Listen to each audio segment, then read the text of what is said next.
सच्चा प्यार। एक मिडिल क्लास परिवार का लड़का जिसका नाम माधव था, एक कॉलेज में पढ़ाई कर रहा था। बचपन में एक बार दुर्घटना में उसके माँ बाप की मृत्यु हो जाती है। वह अपने मामा के पास रहता था।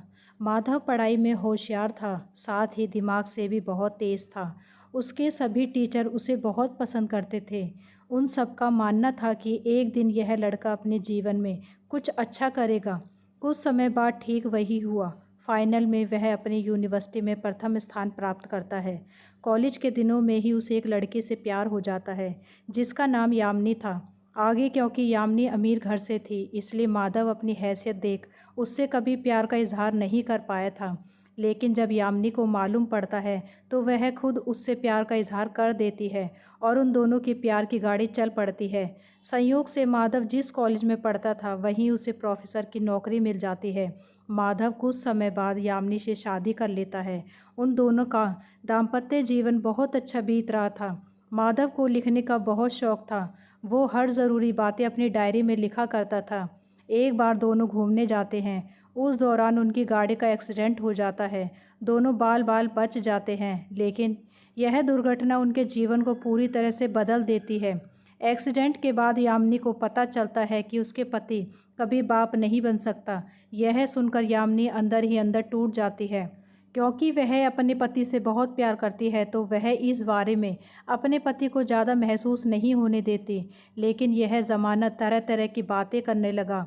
माधव का पीठ पीछे मजाक उड़ाया जाता था, लेकिन वो इन चीज़ों को ज़्यादा ध्यान नहीं देता था।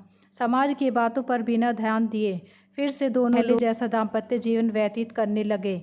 एक दिन यामिनी ने माधव से एक बच्चा गोद लेने की इच्छा जाहिर की और कहा कि किसी अनाथ बच्चे को अगर गोद लेंगे तो उस बच्चे को माँ बाप का प्यार मिल जाएगा और हमें बच्चे का प्यार।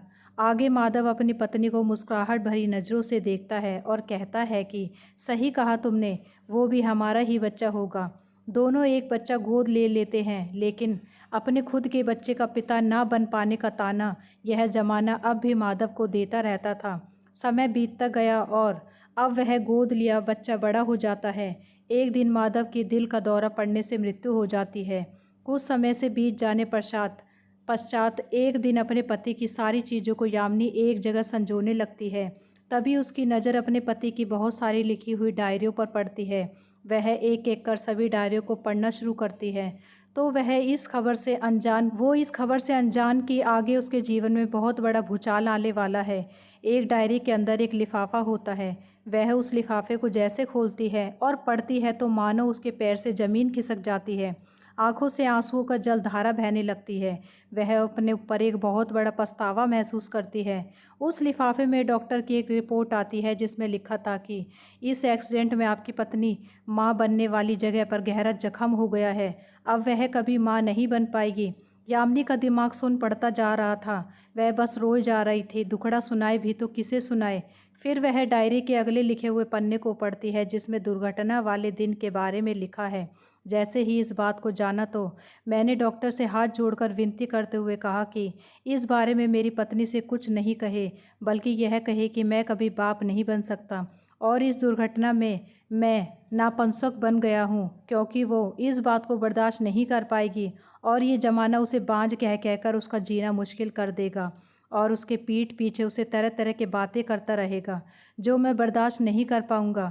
इसलिए आप सारे दोष मुझ पर डाल दो। मैं अपने ऊपर हर बातें बर्दाश्त कर लूँगा।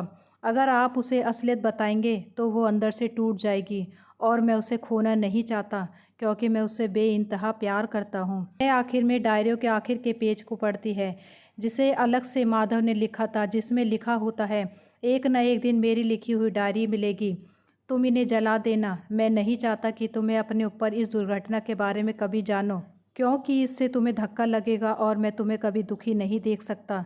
तुम्हारे चेहरे पर हमेशा मुस्कुराहट अच्छी लगती है जिसे मैं पहली बार देखकर तुम्हें दिल में बैठा था। तुम मेरी ज़िंदगी हो और मुझे यह भी मालूम है कि तुम भी मुझसे बेइंतहा मोहब्बत करती हो। इसका जीता जागता परिणाम है तुम्हारा मेरे साथ हर हाल में साथ साथ रहना।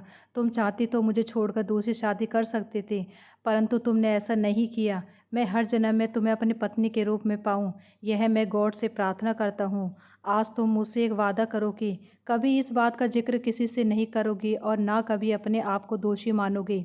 यामिनी के आंखों से आंसू बह रहे यामिनी के आंखों से आंसू बह जा रहे थे। वह सोच रही थी, मेरे लिए इतना बड़ा बलिदान, मैं बहुत भाग्यशाली हूँ कि मुझे माधव के रूप में सच्चा प्यार मिला।